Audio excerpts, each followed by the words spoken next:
Hello दोस्तों, NCERT cafe में आपका स्वागत है। आज हम लोग new NCERT geography class 9 chapter number 4 जलवायु को पढ़ेंगे। ये परीक्षा की दृष्टि से बहुत ही महत्वपूर्ण टॉपिक है। आइए इंपॉर्टेंट पॉइंट्स को डिस्कस करते हैं।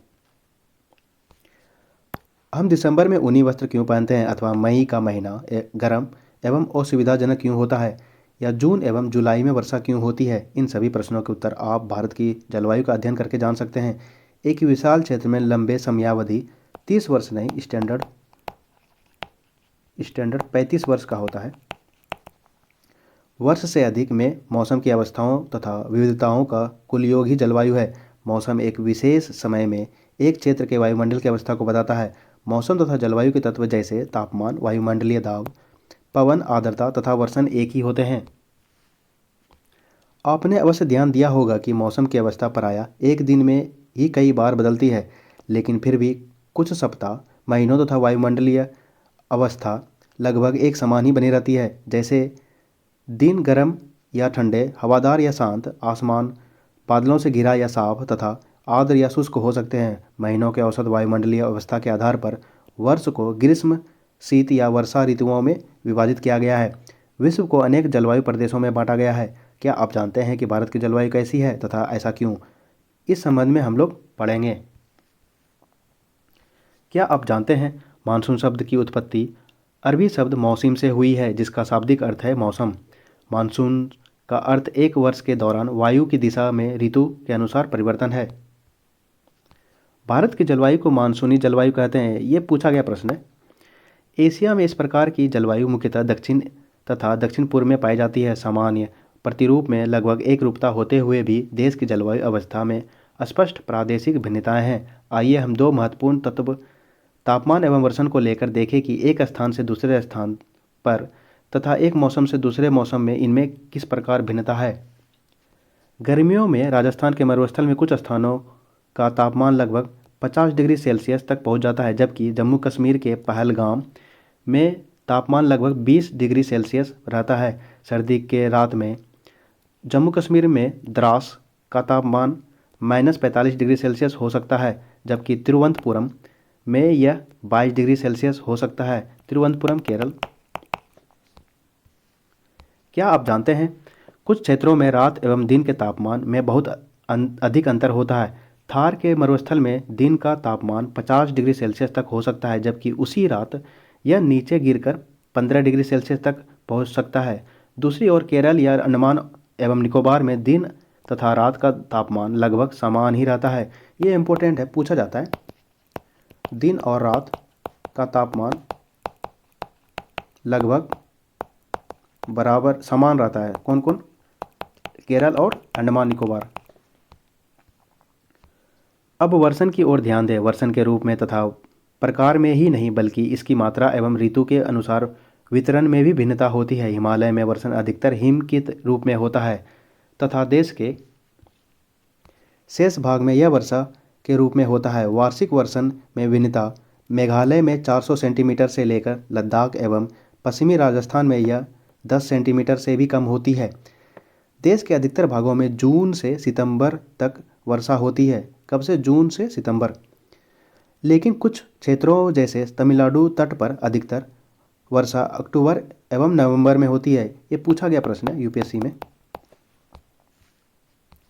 सामान्य रूप से तटीय क्षेत्रों के तापमान में अंतर कम होता है। देश के आंतरिक भागों में मौसमी या ऋतुनिष्ठ अंतर अधिक होता है। उत्तरी मैदान में वर्षा की मात्रा सामान्यतः पूरब से पश्चिम की ओर घटती है। ये विभिन्नताएं लोगों के जीवन में विविधता लाती है, जो उनके भोजन, वस्त्र और घरों के प्रकार में दिखाती है। ज्ञात कीजिए, राजस्थान में घरों की दीवारें मोटी तथा छत चपटी क्यों होती है? क्योंकि यहाँ का तापमान दिन में 50 डिग्री सेल्सियस और रात में 15 डिग्री सेल्सियस हो जाती है। तराई क्षेत्र एवं तथा गोवा एवं बेंगलुरु में ढाल वाली छतें क्यों होती है? क्योंकि भारी वर्षा होने के कारण असम में प्रायः कुछ घर बांस के खंभों पर क्यों बने होते हैं? क्योंकि यहाँ पर वर्षा बहुत होती है। बाढ़ आने से बचा जाने के लिए बांस के ऊपर के खंभों पर यहाँ पर घर बनाया जाता है। जलवायु नियंत्रण, किसी भी क्षेत्र की जलवायु को नियंत्रण करने वाले 6, ये वेरी वेरी इंपॉर्टेंट है, प्रमुख कारक है अक्षांश, तुंगता, ऊंचाई, वायु दाब एवं पवन तंत्र, समुद्र से दूरी, महासागरीय धाराएं तथा उच्चावच लक्षण। पृथ्वी की गोलाई के कारण इसे प्राप्त सौर ऊर्जा की मात्रा अक्षांशों के अनुसार अलग अलग होती है। इसके परिणाम स्वरूप तापमान विषुवत वृत्त से ध्रुवों की ओर सामान्यतः घटता है। ये आपका ध्रुवों की ओर घटता है तापमान। जब कोई व्यक्ति पृथ्वी की सतह से ऊंचाई की ओर जाता है तो वायुमंडलीय की सघनता कम हो जाती है तथा तापमान घट जाता है। इसलिए पहाड़ियाँ गर्मी के मौसम में भी ठंडी होती है। किसी भी क्षेत्र का वायु दाब एवं पवन तंत्र उस स्थान के अक्षांश तथा ऊंचाई पर निर्भर करती है। इस प्रकार यह तापमान एवं वर्षा के वितरण को प्रभावित करता है। समुद्र का जलवायु पर समकारी प्रभाव पड़ता है। जैसे जैसे समुद्र से दूरी बढ़ती है यह प्रभाव कम होता जाता है एवं लोग विषम मौसमी अवस्थाओं को महसूस करते हैं। इसे महाद्वीपीय अवस्था, गर्मी के बहुत अधिक गर्म एवं सर्दी में बहुत अधिक ठंडा कहते हैं। महासागरीय धाराएं समुद्र से तट की ओर चलने वाली हवाओं के साथ तटीय क्षेत्रों की जलवायु को प्रभावित करती है। उदाहरण के लिए कोई भी तटीय क्षेत्र जहां गर्म या ठंडी जलधाराएं बहती है और वहां की दिशा समुद्र से तट की ओर हो, तब वह तट गर्म या ठंडा हो जाएगा। विश्व के अधिकतर मरुस्थल उपोष्ण कटिबंध भागों में स्थित महाद्वीप के पश्चिमी किनारे क्यों स्थित है, आप लोग पता कीजिएगा। अंत में किसी स्थान की जलवायु को निर्धारित करने में उच्चावच की भी बहुत महत्वपूर्ण भूमिका होती है। ऊंचे पर्वत ठंडी तथा गर्म वायु को अवरोधित करते हैं। यदि उनकी ऊंचाई इतनी हो कि वे वर्षा लाने वाले वायु के रास्तों को रोकने में सक्षम होते हैं तो ये उस क्षेत्र में वर्षा के कारण भी बन सकते हैं। पर्वतों की पवन विमुख ढाल अपेक्षाकृत सूखी रहते हैं। भारत की जलवायु को प्रभावित करने वाले कारक, ये इंपॉर्टेंट है। अक्षांश, कर्कवृत्त देश के मध्य भाग, पश्चिम में कच्छ के रण से लेकर पूर्व में मिजोरम से होकर गुजरती है। देश का लगभग आधा भाग कर्कवृत्त के दक्षिण में स्थित है जो उष्णकटिबंधीय क्षेत्र है। कर्कवृत्त के उत्तरी भाग में शेष भाग उपोष्ण कटिबंधीय है। इसलिए भारत की जलवायु में उष्णकटिबंधीय जलवायु एवं उपोष्ण कटिबंधीय जलवायु दोनों विशेषताएं उपलब्ध है। ये आपका भारत है। ये कर्क रेखा हो गया। कर्क रेखा बीचों बीच हो रही है। ऊपर में उत्तर में क्या हो जाएगा, ये उपोष्ण हो जाएगा और साउथ में क्या हो जाएगा, साउथ में उष्ण कटिबंध। इसलिए भारत का मानसूनी जलवायु है और साथ में उपोष्ण और उष्ण कटिबंधीय जलवायु भी है। ऊंचाई, भारत के उत्तर में हिमालय पर्वत, इसकी औसत ऊंचाई लगभग 6000 मीटर है। भारत की तटीय क्षेत्र भी विशाल है जहां अधिकतम ऊंचाई लगभग 30 मीटर है। हिमालय मध्य एशिया से आने वाली ठंडी हवाओं को भारतीय उपमहाद्वीप में प्रवेश करने से रोकता है।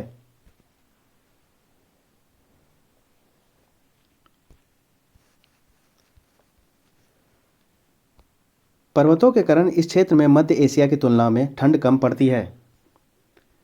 वायु दाब एवं पवन, भारत में जलवायु तथा संबंधित मौसमी अवस्थाएं निम्नलिखित वायुमंडलीय अवस्थाओं में संचालित होती है। वायु दाब एवं धरातलीय पवनें, ऊपरी वायु परिसंचरण तथा पश्चिमी चक्रवाती विक्षोभ एवं उष्णकटिबंधीय चक्रवात। भारत उत्तर पूर्वी व्यापारिक पवनों तथा ट्रेड विंड्स वाले क्षेत्र में स्थित है। ये पवनें उत्तरी गोलार्ध के उपोष्ण कटिबंधीय उच्च दाब पट्टियों से उत्पन्न होती है। ये दक्षिण की ओर बहती है। कोरियालिस बल के कारण दाहिनी ओर विक्षेपित होकर विषुवतीय निम्न दाब वाले क्षेत्रों की ओर बढ़ती है। सामान्यतः इन पवनों में नमी की मात्रा बहुत कम होती है क्योंकि ये स्थलीय भागों पर उत्पन्न होती है एवं बहती है।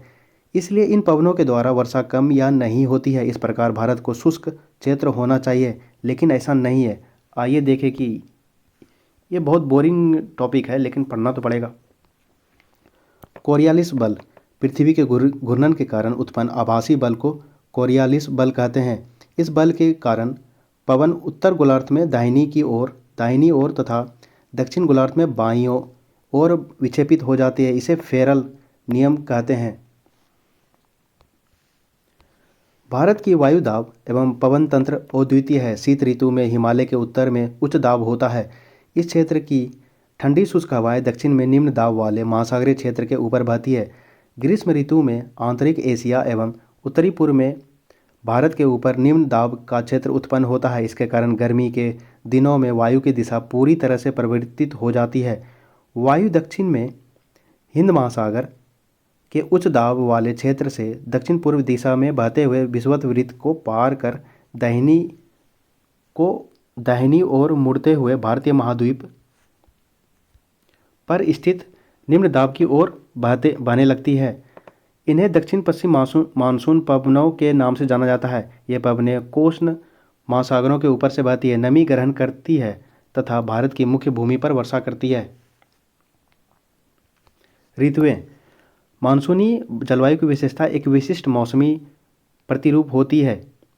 एक ऋतु से दूसरे ऋतु में मौसम की अवस्थाओं में बहुत अधिक परिवर्तन होता है। विशेषकर देश के आंतरिक भागों में ये परिवर्तन अधिक मात्रा में परिलक्षित होते हैं। तटीय क्षेत्रों के तापमान में बहुत अधिक भिन्नता नहीं होती, यद्यपि यहाँ वर्षा के प्रारूपों में भिन्नता होती है। आप अपने क्षेत्र में कितने प्रकार की ऋतुओं का अनुभव करते हैं? भारत में मुख्यतः 4 ऋतुओं को पहचाना जा सकता है: शीत ऋतु, ग्रीष्म ऋतु, कुछ क्षेत्रीय विविधताओं के कारण मानसून के आगमन तथा वापसी का काल। शीत ऋतु। उत्तरी भारत में शीत ऋतु मध्य नवंबर से आरंभ होकर फरवरी तक रहता है। नवंबर से फरवरी तक। भारत के उत्तरी भाग में दिसंबर एवं जनवरी सबसे ठंड महीने होते हैं। तापमान दक्षिण से उत्तर की ओर बढ़ने पर घटता जाता है। पूर्वी तट पर चेन्नई का औसत तापमान 24 डिग्री सेल्सियस से लेकर 25 डिग्री सेल्सियस के बीच रहता है, जबकि उत्तरी मैदान में यह 10 डिग्री सेल्सियस से लेकर 15 डिग्री सेल्सियस के बीच होता है। दिन गर्म तथा रातें ठंडी होती है। उत्तर में तुषारपात सामान्य है तथा हिमालय के ऊपरी ढालों में हिमपात होता है। इस ऋतु में देश में उत्तरी पूर्व व्यापारिक पवनें प्रभावित होती है। ये स्थल से समुद्र की ओर बहती है तथा इसलिए देश के अधिकतर भाग में शुष्क मौसम होता है। इन पवनों के कारण कुछ मात्रा में वर्षा तमिलनाडु के तट पर होती है, क्योंकि वहाँ ये पवनें समुद्र से स्थल की ओर बहती है। तमिलनाडु में अक्टूबर से नवंबर में वर्षा होती है। देश के उत्तरी भाग में एक कमजोर उच्च दाब का क्षेत्र बन जाता है, जिसमें हल्की पवनें इस क्षेत्र से बाहर की ओर प्रभावित होती है। उच्चावच से प्रभावित होकर ये पवन पश्चिम तथा उत्तर पश्चिम से गंगा घाटी में बहती है। सामान्यतः इस मौसम में आसमान साफ, तापमान तथा आर्द्रता कम एवं पवनें शिथिल तथा परिवर्तित होती है। शीत ऋतु में उत्तरी मैदानों में पश्चिम एवं उत्तर पश्चिम से चक्रवाती विक्षोभ का अंतर्वाह विशेष लक्षण है। यह कम दाब वाली प्रणाली भूमध्य सागर एवं पश्चिमी एशिया के ऊपर उत्पन्न होती है तथा पश्चिमी पवनों के साथ भारत में प्रवेश करती है। इसके कारण शीतकाल में मैदानों में वर्षा होती है तथा पर्वतों पर हिमपात, जिसकी उस समय बहुत अधिक आवश्यकता होती है। यद्यपि शीतकाल में वर्षा, जिसे स्थानीय तौर पर महावट कहा जाता है, कि कुल मात्रा कम होती है, लेकिन ये रबी फसलों के लिए बहुत ही महत्वपूर्ण होती है। प्रायद्वीपीय भागों में शीत ऋतु स्पष्ट नहीं होती है। समुद्री पवनों के प्रभाव के कारण शीत ऋतु में भी यहाँ तापमान के प्रारूप न होकर बराबर परिवर्तन होता है। ये इम्पोर्टेंट है। शीतकाल में वर्षा को क्या कहते हैं? महावट। ये टर्मिनोलॉजी है, ये इम्पोर्टेंट है। ग्रीष्म ऋतु। सूर्य के उत्तर की ओर आभासी गति के कारण भूमंडलीय ताप पट्टी उत्तर की तरफ खिसक जाती है। मार्च से मई तक भारत में ग्रीष्म ऋतु होती है। ताप पट्टी के स्थानांतरण के प्रभाव का पता विभिन्न अक्षांशों पर मार्च से मई दौरान रिकॉर्ड किए गए तापमान को देखकर लगाया जाता है। मार्च में दक्कन के पठार का उच्च तापमान लगभग 38 डिग्री सेल्सियस होता है। अप्रैल में मध्य प्रदेश तथा गुजरात का तापमान लगभग 42 डिग्री सेल्सियस होता है। मई में देश के उत्तरी पश्चिमी भागों का तापमान लगभग सामान्यतः 45 डिग्री सेल्सियस होता है। प्रायद्वीपीय भारत में समुद्री प्रभाव के कारण तापमान कम होता है।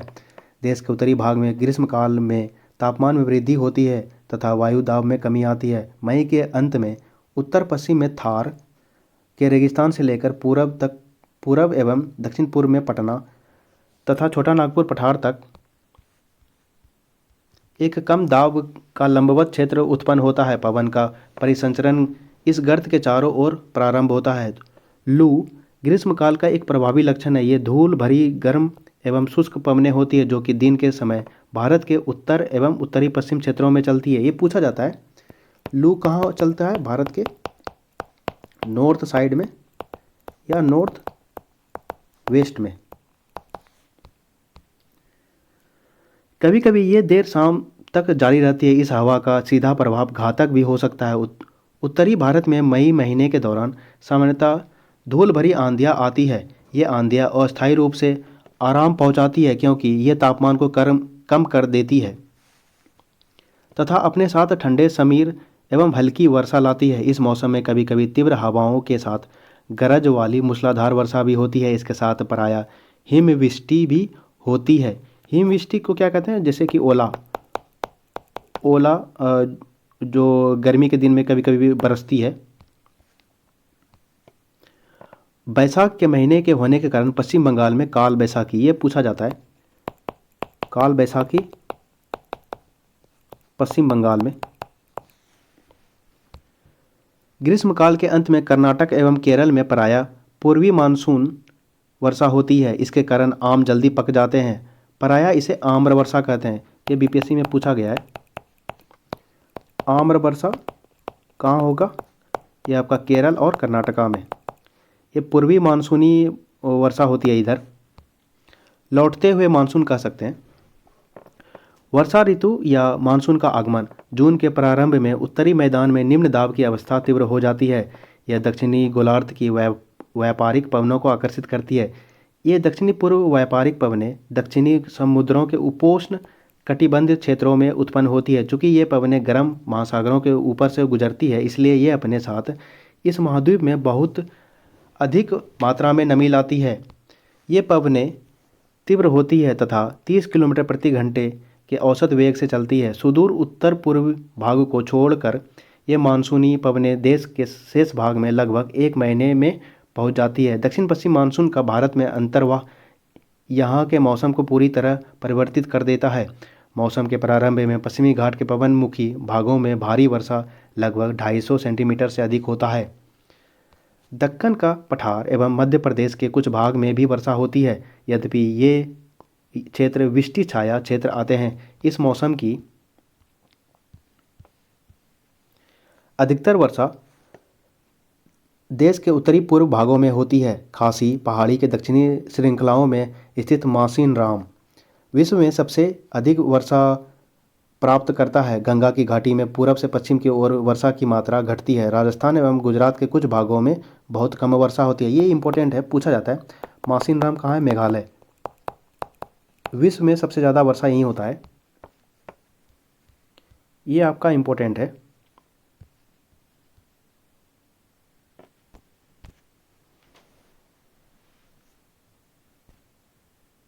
ये आपका 1 जून से तिरुवनंतपुरम के केरल में एंट्री करती है 1 जून से।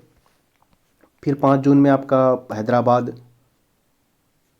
बेंगलुरु से हैदराबाद। फिर आपका ये 10 जून मुंबई से भुवनेश्वर होते होते पटना को याद रखिएगा 10 जून। 15 जून में आपका हो जाएगा अहमदाबाद, भोपाल, नागपुर। 1 जुलाई को आपका हो जाएगा इधर से राजस्थान से लेकर के, गुजरात से लेकर के राजस्थान। 15 जुलाई आपका जैसलमेर। ये आप लोग मैप को देख सकते हैं।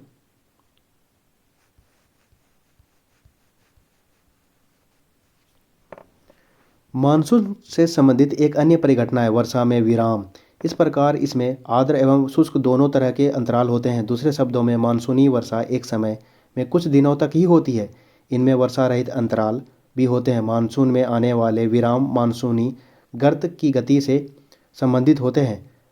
विभिन्न कारणों से गर्त एवं इसका अक्ष उत्तर या दक्षिण की ओर खिसकता रहता है, जिसके कारण वर्षा का स्थानिक वितरण सुनिश्चित होता है। जब मानसून के गर्त का अक्ष मैदान के ऊपर होता है तब इन भागों में वर्षा अच्छी होती है। दूसरी ओर जब अक्ष हिमालय के समीप चला जाता है तब मैदानों में लंबे समय तक शुष्क अवस्था रहती है तथा हिमालय की नदियों के पर्वतीय जलग्रहण क्षेत्रों में विस्तृत वर्षा होती है। इस भारी वर्षा के कारण मैदानी क्षेत्रों में विनाशकारी बाढ़ें आती है एवं जान माल की भारी क्षति होती है। उष्णकटिबंधीय निम्न दाब की तीव्रता एवं आवृत्ति भी मानसूनी वर्षा की मात्रा एवं समय को निर्धारित करती है। यह निम्न दाब का क्षेत्र बंगाल की खाड़ी के ऊपर बनता है तथा मुख्य स्थलीय भाग को पार कर जाता है। यह गर्त निम्न दाब के मानसून गर्त के अक्ष के अनुसार होता है। मानसून को इसकी अनिश्चितता के लिए जाना जाता है। शुष्क एवं आर्द्र स्थितियों की तीव्रता, आवृत्ति एवं समय काल में भिन्नता होती है। इसके कारण यदि एक भाग में बाढ़ आती है तो दूसरे भाग में सूखा पड़ता है। इसका आगमन एवं वापसी प्रायः अव्यवस्थित होती है, इसलिए यह कभी कभी देश के किसानों की कृषि कार्यों को अवस्थित कर देता है। मानसून की वापसी। पर्वतनीय मौसम। अक्टूबर नवंबर के दौरान दक्षिण की तरफ सूर्य के आभासी गति के कारण मानसून गर्त या निम्न दाब वाला गर्त उत्तरी मैदानों के ऊपर शिथिल हो जाता है। धीरे धीरे उच्च दाब प्रणाली इसका स्थान ले लेती है। दक्षिण पश्चिम मानसून शिथिल हो जाते हैं तथा धीरे धीरे पीछे की ओर हटने लगते हैं। अक्टूबर के प्रारंभ में मानसून पवनें उत्तर के मैदान से हट जाती है। अक्टूबर एवं नवंबर का महीना गर्म वर्षा ऋतु से शीत ऋतु में परिवर्तन का काल होता है। मानसून की वापसी होने से आसमान साफ एवं तापमान में वृद्धि हो जाती है। दिन का तापमान उच्च होता है जबकि रातें ठंडी सुहावनी होती है। स्थल अभी भी आर्द्र होता है। उच्च दाब एवं आर्द्र वाली अवस्था के कारण दिन का मौसम असह्य हो जाता है। इसे सामान्यतः क्वार की उम्मस के नाम से जाना जाता है। अक्टूबर के उत्तरार्ध में विशेषकर उत्तरी भारत में तापमान तेज़ी से गिरने लगता है। मतलब अक्टूबर में उम्मस लगने लगता है। क्या आप जानते हैं मासिनराम विश्व में सबसे अधिक वर्षा वाला क्षेत्र है तथा स्टैलेग्माइट एवं स्टैलेक्टाइट गुफाओं के लिए प्रसिद्ध है। ये इंपॉर्टेंट है। नवंबर के प्रारंभ में उत्तर पश्चिम भारत के ऊपर निम्न दाब वाली अवस्था बंगाल की खाड़ी पर स्थानांतरित हो जाती है। यह स्थानांतरण चक्रवाती निम्न दाब से संबंधित होता है जो कि अंडमान सागर के ऊपर उत्पन्न हो जाता है। ये चक्रवात सामान्यतः भारत के पूर्वी तट को पार करते हैं जिनके कारण व्यापक एवं भारी वर्षा होती है। ये उष्णकटिबंधीय चक्रवात प्रायः विनाशकारी होते हैं। गोदावरी, कृष्णा एवं कावेरी नदियों के सघन आबादी वाले डेल्टा प्रदेशों में अक्सर चक्रवात आते हैं जिसके कारण बड़े पैमाने पर जान एवं माल की क्षति होती है। कभी कभी ये चक्रवात उड़ीसा, पश्चिम बंगाल एवं बांग्लादेश के तटीय क्षेत्रों में पहुंच जाते हैं। कोरोमंडल तट पर अधिकतर वर्षा इन्हीं चक्रवातों एवं अवदाबों से होती है। ये आपका लौटता हुआ मानसून के कारण होता है। वर्षा का वितरण पश्चिमी घाट के भागों एवं उत्तर पूर्वी भारत में लगभग 400 सेंटीमीटर वर्षा होती है, किंतु पश्चिमी राजस्थान,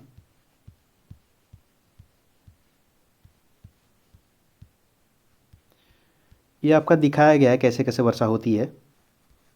ये लौटता हुआ मानसून को दिखाया गया है।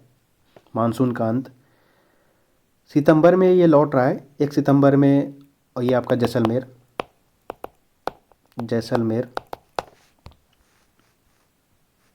ये लौटता हुआ मानसून में ये आपका इम्पोर्टेंट है। 1 दिसंबर चेन्नई में लौटता हुआ मानसून से वर्षा होता है। ये आप लोग मैप को देख सकते हैं किताब में। ये वार्षिक वर्षा हो गया 400 से अधिक ये वाला पार्ट लक्षद्वीप हो गया। ये आपका अंडमान निकोबार में हो गया और ये मेघालय के पार्ट में मासिनराम सबसे ज़्यादा।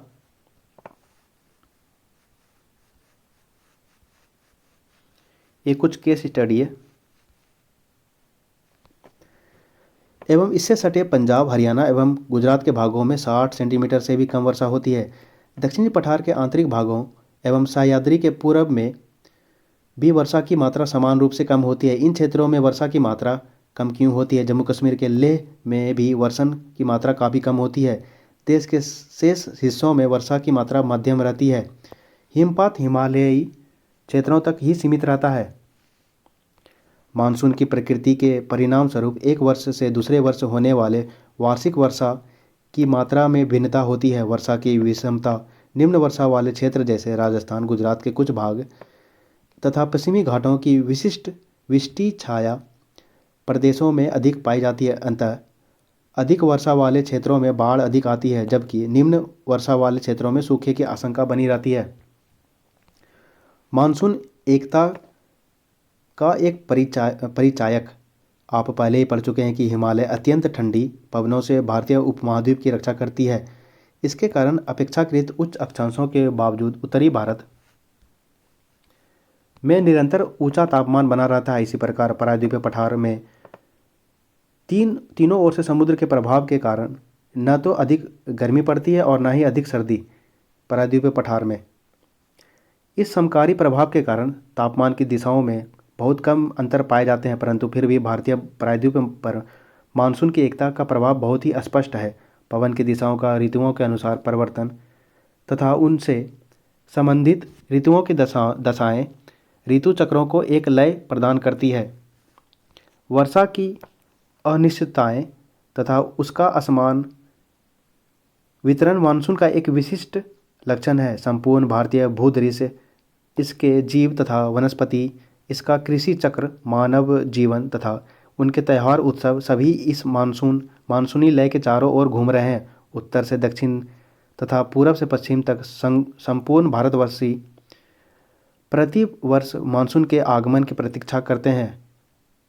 ये मानसूनी पवनें हमें जल प्रदान कर कृषि की प्रक्रिया में तेजी लाती है एवं संपूर्ण देश को एक सूत्र में बांधती है। नदी घाटियाँ जो इन जलों को संवहन करती है, उन्हें भी एक नदी की घाटी का इकाई का नाम दिया जाता है।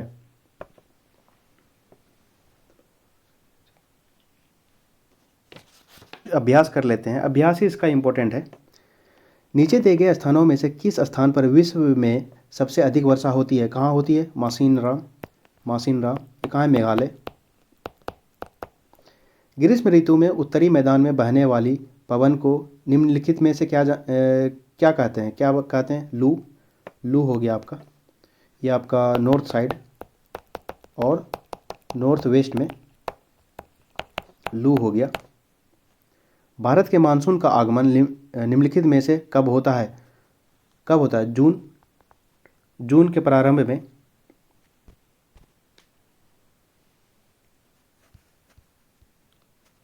निम्नलिखित में से कौन सी भारत में शीत ऋतु की विशेषता है? शीत ऋतु की विशेषता क्या हो जाएगा?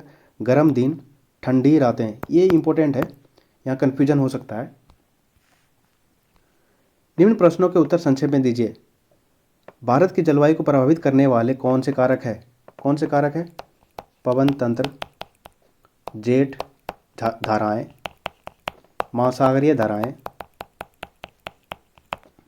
और दाब पेटी।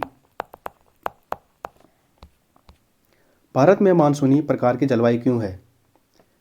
क्योंकि स्थल समीर और समुद्र समीर पश्चिमी भाग में होती है, इसलिए। और 6 महीने हवा की दिशाओं में बदलाव होता है, इसके लिए। भारत के किस भाग में दैनिक तापमान अधिक होता है एवं क्यों होता है? आप लोग पता कीजिएगा। किन पवनों के कारण मालाबार तट पर वर्षा होती है? दक्षिण पश्चिम मानसूनी पवनों के कारण।